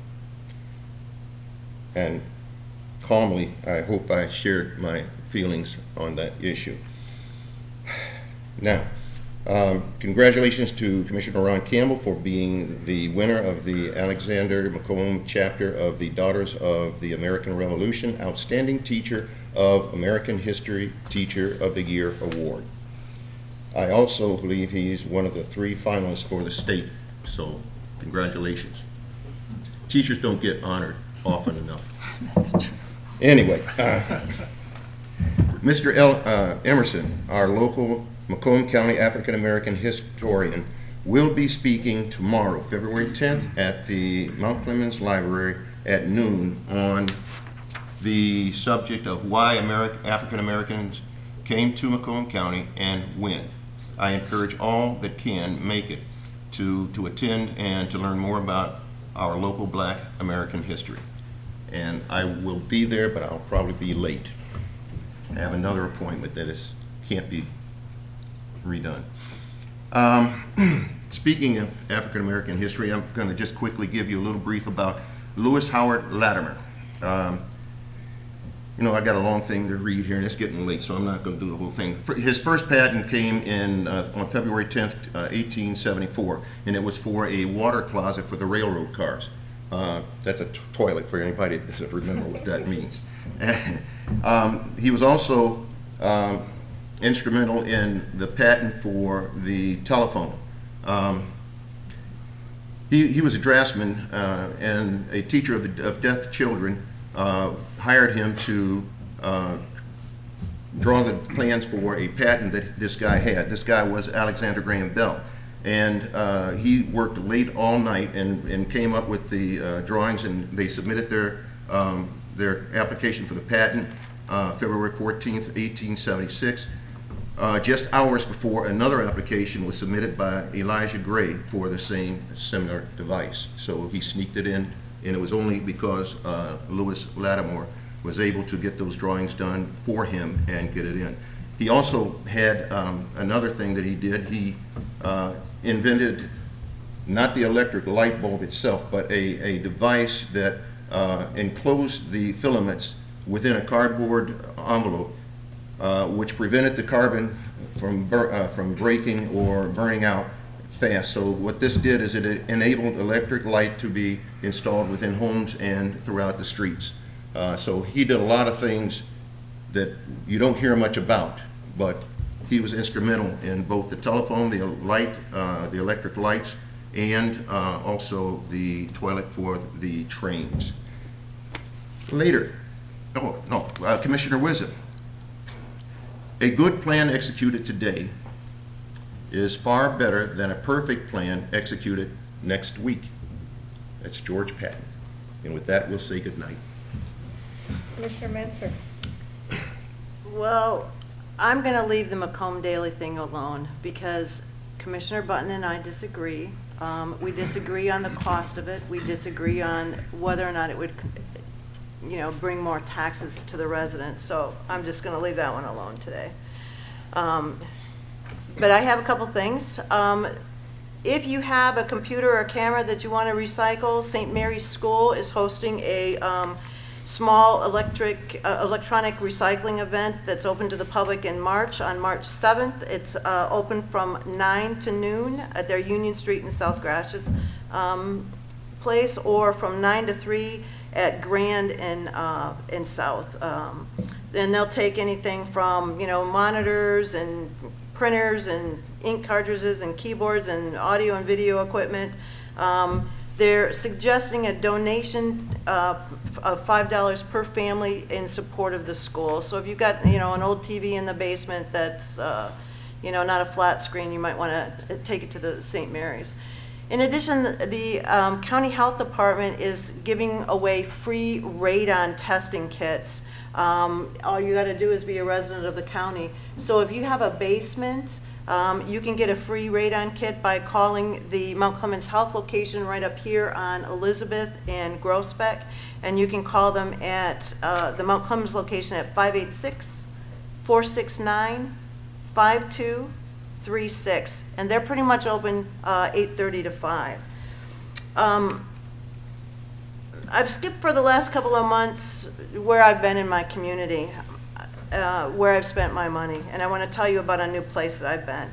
But I shopped at the Anton Art Center and did buy some Christmas gifts. I met some friends and then a co-worker at Bass City Bistro. I've been there several times. I had a dinner at Abibo's. Is that pronounced correctly? Abibo's. Abibo's. I never get that right. A couple of times. Their chicken marsala is very, very good. I've been to the Mount Clemens Grill a couple of times. You know that they're the same owners as Louis. Their bean soup is to die for. I went to Little Lorraine's with 36 of my coworkers for a Christmas party. I attended a retirement party at Orleans with 30 members of coworkers. I spent, unfortunately, several evenings at Three Blind Mice in the evening, and I've also been there for lunch several times. And I had a really great cheeseburger at the East Side. But if those of you haven't tried out the new restaurant, the Bourbon Street Grill, which is right down here on Crocker, right before Harper, if you like catfish, unbelievable. If you like gumbo, jambalaya, you like shrimp, very good. I had the black beans and rice. It was awesome. And you know what? My grandmother can't make cornbread that good. So they're having a Mardi Gras party on the 17th. You can also reserve your table for Valentine's Day. But if you haven't tried that restaurant, please do. The food was awesome. The atmosphere was wonderful. When you walk in, they have the walls all painted, so you think that you're in a garden in New Orleans. So I'd like to give a shout out to our local company, Metro Technologies. They're in the Viscount building on Walnut. They are up tomorrow for a Macomb Business Award as a corporate citizen. So it's nice to see one of our local companies being recognized by the county. And I would like to thank the couple people who called me after our last commission meeting and voiced their support of my, economic development agenda. I'd like to say thank you, Karen Upshaw and Mrs. Dorothy Upshaw. And I'd like to give a shout out to Mrs. Johnson, who I met in the parking lot of Myers and had a few things to say. She had a pretty red hat and coat on.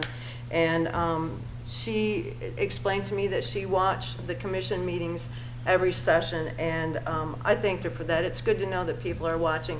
And the gentleman here, our local business owner, we had a very nice conversation too. So I thank the residents for their positive comments and their support.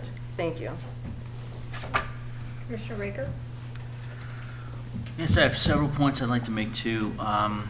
In regards to uniform code enforcement, there's obviously an issue, and I'm asking that the city manager please address this objectively and directly. I don't know if this is actually against the rules. I know that a couple years ago it came before this commission, possible ordinance to not allow scaffolding for certain amounts of time, and that was kind of targeting actually one person in particular, which I didn't think was the way to make policy. But we have to worry about the perception issue, and perception is reality, and unfortunately I think in some cases it's accurate. I'm willing to work with people to address these things, but as city commissioners, we do have to set examples, and I would like to know if this is in fact a violation or not.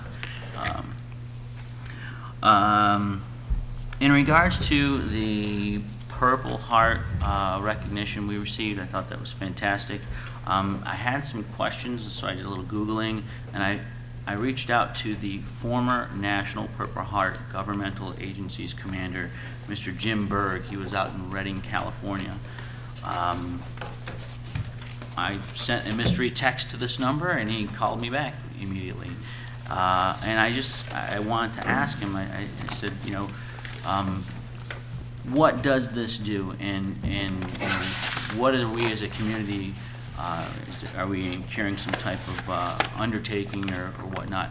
And it's an awareness campaign, and it's important. I mean, those that did give the ultimate sacrifice and those who were wounded in combat, and it's important to make that recognition.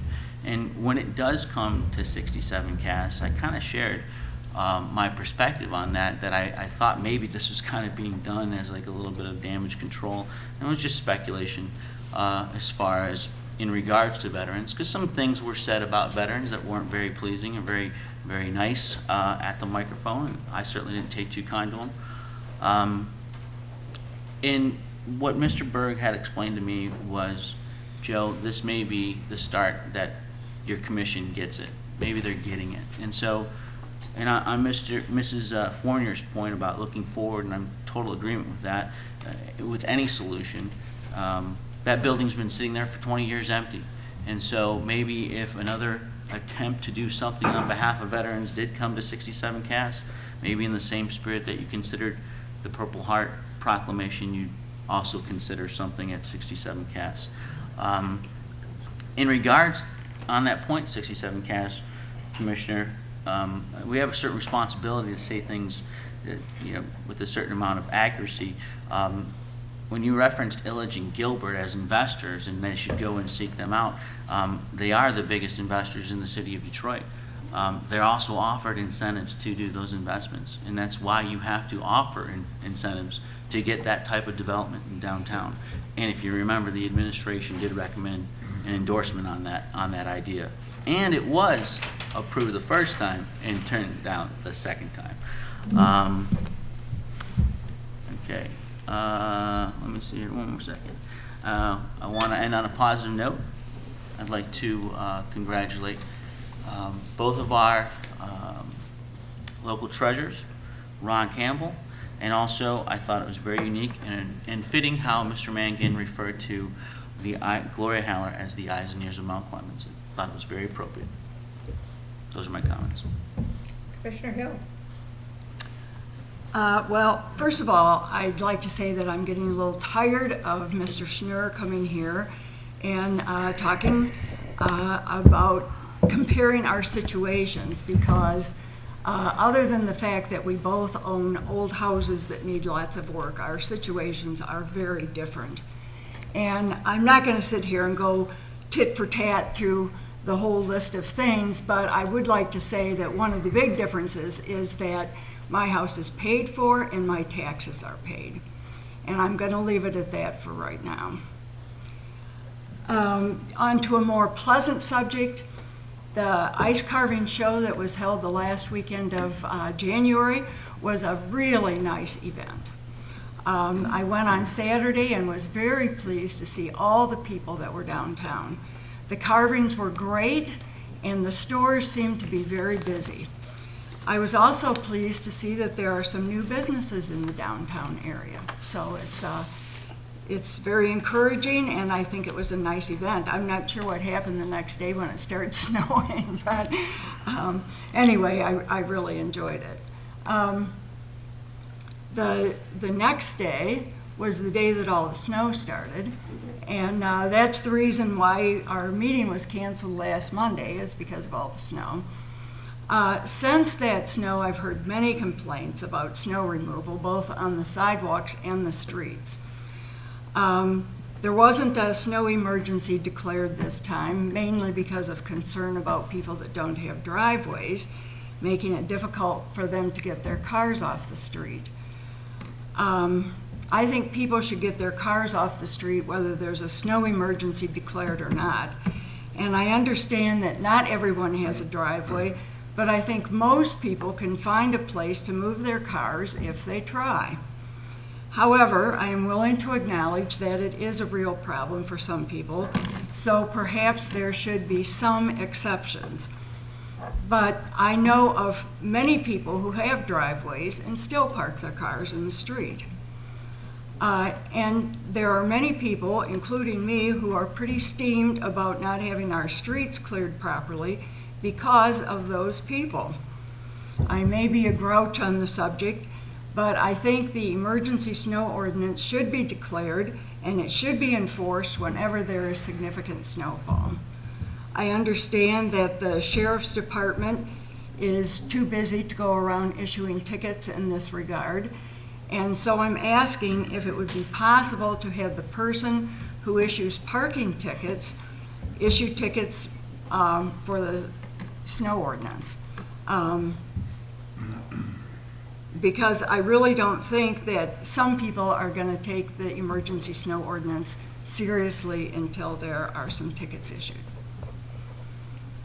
And I also think that it could be a good source of revenue for the city. On a more positive note, also related to the snow, thank you to all those who helped dig other people out after the storm. I heard many reports from those who appreciated assistance from their neighbors and passersby who helped plow out sidewalks and driveways. If any of you were one of those people, it was appreciated. Thank you also to the street department for their very hard work on our streets. They do a great job, and it is appreciated. I'd like to give my congratulations to Ms. Thelma York and Mr. Mangan on receiving the Local Treasure Awards. I think that it's very important to recognize people, and we do have a lot of real treasures in this city. And so one by one, we're beginning to recognize them, so congratulations. And also congratulations to Commissioner Campbell on his recent award. It's excellent, and I agree with Commissioner Bunton that teachers are not recognized enough. So any recognition is appreciated. So thank you. Have a great evening and a great week, and I hope everyone stays safe and warm. Thank you. Commissioner Campbell. Thank you. To pick up on Commissioner Hill, I did hear several concerns regarding cars being left on the street. And there's someone in the audience here that said, when you receive a complaint, you better go out and look at it first before you make a comment. And so I did. And there were cars that had snow over the headlights. So the question is, from the people that stopped me when I was out walking, who is responsible for these cars that are on the street? Is it the city or is it the sheriff? So people want an answer to that once and for all. I don't have a driveway either, and my car was off the street. I parked it in the neighbor's driveway, so thank you, Mrs. Ulrich. Which leads me to the second comment here. I would like to say thank you to the two Local Treasure Awards, Mr. Magnan and Mrs. Ulrich, and all they have contributed to the city in making this a nice place to live. So with that, thank you. Thank you. I too want to echo congratulations to Thelma Ulrich and Bill Mangan and our own Commissioner Campbell for his award. It's nice to have some positive things happening in the city. I also want to thank the DPS. This was the third worst storm we've had, okay? We're 4 square miles. Our DPS by Monday at 5 in the afternoon had all the streets cleared. Main streets more than once. There's 36 miles of local roads, 17 miles of county roads. There's Gratiot, which is a state road, but we're responsible for that. There are sidewalks, there are parking lots. So these men worked long, hard hours to make sure that we can get out on the road. I can't say that for our counterparts in Clinton, Harrison, and anywhere else, even St. Clair Shores, some of the other cities. So from the standpoint, the amount of people we have, and we lost, remember, 4 people in the DPS. So we only have how many working the roads? There's actually only 5 men that did that. I don't think anybody else here can say anything negative. It may have not been super clean, but it was done. And I commend you, Jeff. I commend you and your group for doing one hell of a job. So. And with that, I am going to make a comment about the building that we've been talking about, a 67 Cass. If we want to talk about being, tonight Mr. Schnurr stood up and he made his comments, and I've heard Mr. Schnurr for 20 years. In 20 years he has had issues, and I will be more than happy at the next meeting to bring the stack of pictures of his issues, since he seems to be on this kick about everybody else instead of taking care of his own. 67 Cass. If anybody here on the commission, and I recommend every commissioner, please get the history on that building, the numerous projects that Mr. Adams has brought to this city in 20 years that the city supported, and at each time it never came to fruition, and we backed him. If we want to talk about blight, I want that building secured. We have an ordinance that every window in that building or any vacant building should be secured, blocked. I want it done. If we're going to start on this case of, you know, uniformed Let's do it. blight, let's do it. I expect that to happen. That building needs to be secured because it's not safe. And it was never an issue on veterans. I want to make this clear. It was an issue on a pilot program. There was never a guarantee that that would be veterans housing. It was MISHDA, low income, including veterans, but we had nothing to do with that. We were only asked on a financial portion of that if we grant a pilot. What was going in there would be going to the Planning Commission or elsewhere. It was not up for us to make that decision. So let's take the veterans out of it right now. And with the award that was given tonight, the recognition was well-deserved, and it had nothing to do with trying to make up for 67 Cass. And I resent that. That was even brought up. And with that, we need an exec session. Move to go into exec, please. Second. Roll call. Campbell. Yes. Dempsey. Yes. Hill. Yes. Menser. Yes. Raker. Yes. Blash. Yes. Bunton. Yes. Okay, 5-minute recess. Okay, I need a motion. Move. No. Not yet. We need a motion. Move to approve recommendation of council regarding settlement of Hague versus city litigation. Second. Any discussion? Roll call. What am I starting at? Dempsey. Yes. Hill. Yes. Menser. Yes. Raker. Yes. Blash. Yes. Bunton. Yes. Campbell. Yes. Now I need a motion to adjourn. So moved. Second. Roll call, please. Hill. Yes. Menser. Yes. Raker. Yes. Blash. Yes. Bunton. Yes. Campbell. Yes. Dempsey. Yes. Sorry. Meeting adjourned.